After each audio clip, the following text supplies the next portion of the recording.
Howdy partners!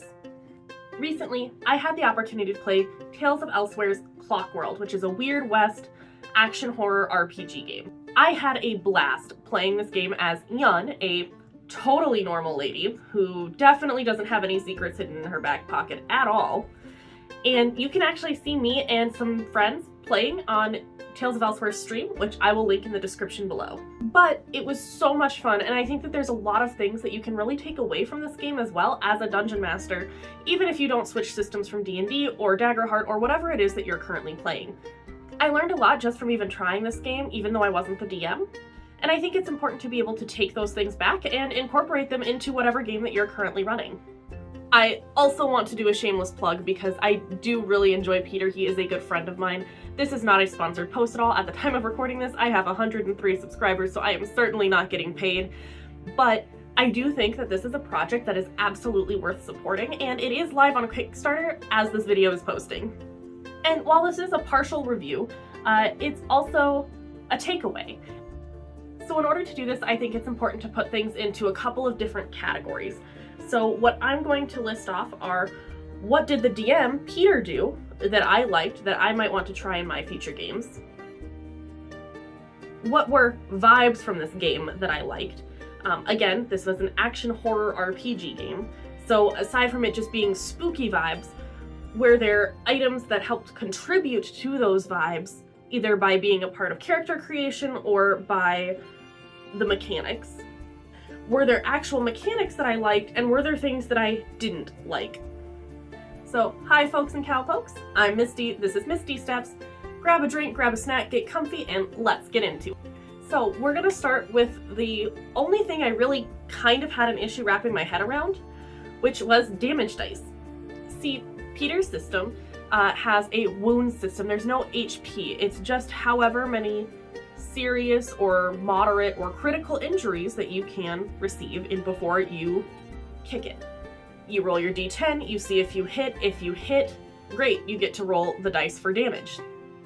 However, in this game, when you rolled, for example, 4d6 for your damage dice, the 1s and 2s mean critical damage. However, that said, this was my first time playing this, and it was very easy for me to pick up, and Peter as a DM, which, side note, Peter is in fact the creator of Tales of Elsewhere, but he was able to run this and make it so smooth, and I didn't have to do any math, and that was phenomenal. All of the quick start information for this game is also online available, and it's very easy to run. I haven't read through it all, but it's very self-explanatory. There's not a lot of math. The system is crunchy, but in an intuitive sense. But that lower dice number being a better injury score felt off. But that's really the only complaint I can think of about this game. And again, I've only played once. So grain of salt with that information. Now, as far as mechanics go, the thing that stuck out to me the most as far as mechanics is the concept of luck and the concept of the initiative order. To start with luck, again, this was a one-shot, but every character starts with a single luck point. This luck point can be used to slightly tweak the narrative into the character's favor. So while it couldn't be used to say, luckily I magically grow wings and can fly over the threat, it could be, luckily, I had a can of beans in my pack that I could use as a silencer on my pistol. That is in fact a thing that happened in my game, in the one-shot. Scrat from A Squirrel's Play did have that. Once you used that luck point, it was gone until you gained it back by tweaking the narrative to be, unfortunately or unluckily, something happened.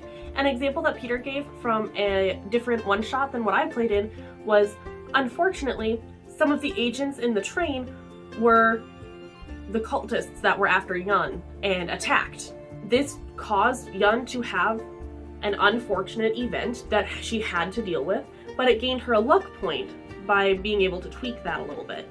And I really love how that put the narrative into the player's hands more without completely derailing a plot line.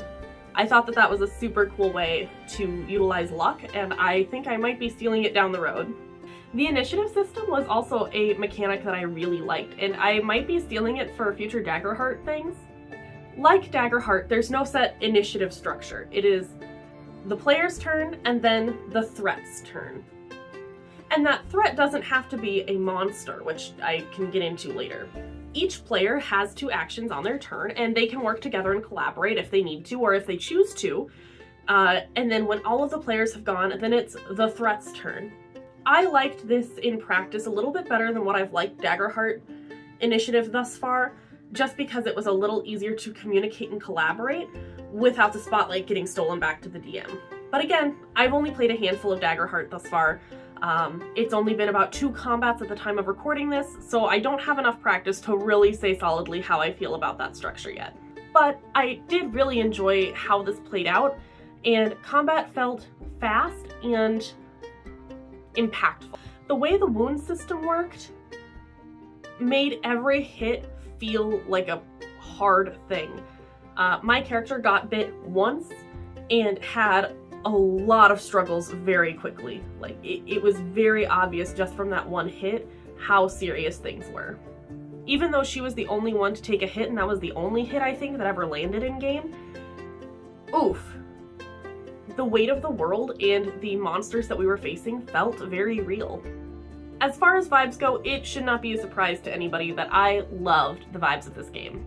For those who don't know, I love spooky stuff. I love eldritch horror, I love cosmic horror, body horror, all of that.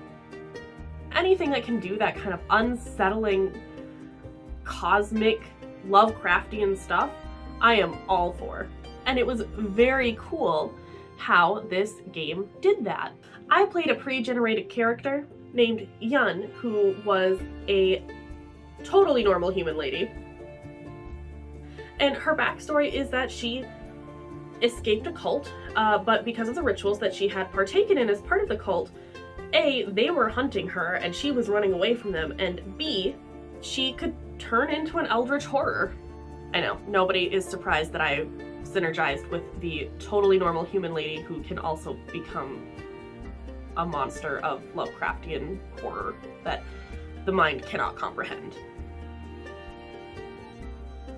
Anyway, the monster design in this game is also peak. If you are comfortable with body horror, viscera, all of that, a lot of these monsters are built based on lore and legends of Native American folklore, of different Wild West cultures, and Peter did an amazing job researching those and making these amazing, cryptic, fantastical creatures that are truly horrifying, including the Arizona Tenor, who is created when someone dies of a horrible illness and is forsaken. Eldritch monstrosities, zombies, pseudo-automaton cyborgs who try to steal living beings to transform them into oil and metal creatures themselves. The vibes of this game were dark and gritty, but not in a I need to track my rations way, in a every threat is very real way and I need to use everything in my power to survive. Which was really cool and really refreshing as someone who has played plenty of high fantasy games in the process of being in the D&D universe. Again, I was playing Yun, who is a pre-made character. However, I did get a chance to look at the character creation quick start guide. And one of the coolest things that I saw in there was the inciting incident aspect of character creation, and I adored this idea. Put this into your D&D campaigns, put this into Daggerheart, put this into your Draw Steel, put this everywhere. What is the inciting incident that gives your character the cool powers that they have? What is the inciting incident that triggers them to be on the quest that they are on? This is something that comes pretty naturally for a lot of people who have played D&D or have played tabletop RPGs before, but I think it's something that could be included even more if intentional. And by making it intentional, it becomes a priority. And it just gives you more and more plot fodder to work with as a DM. And speaking of DMs, I think Peter did a fantastic job. Again, you can see it on the stream on his channel. But before we were getting ready for this stream, he did describe himself not as a yes and GM, but as a yes, please try GM. So he's not going to necessarily say that anything is impossible, but there are going to be consequences to what you do. And I really loved that gave us the mess around and find out type of vibes without it feeling particularly adversarial. Especially in this dark, gritty setting for this one-shot, where a one-shot, yeah, it's fine if someone dies, but I could very easily see this team in a campaign moving forward if we had the capability to do so. The team was really fun. We had a lot of fun. It was a great time, and I truly cannot emphasize how excited I am for the Kickstarter. I will be purchasing the deluxe version. Like I said at the beginning, the Kickstarter is now live, and I will put the link in the description below, as well as the link to the live stream that we did. I am truly just super excited about this game as a whole. I love the vibes. I am such a sucker for a good eldritch horror situation. And this is not sponsored, but it was something that I felt I really wanted to share and I really resonated with, and so I hope you guys do too. If you enjoyed and you stuck around this long, thank you so much for watching, and I will see you next time.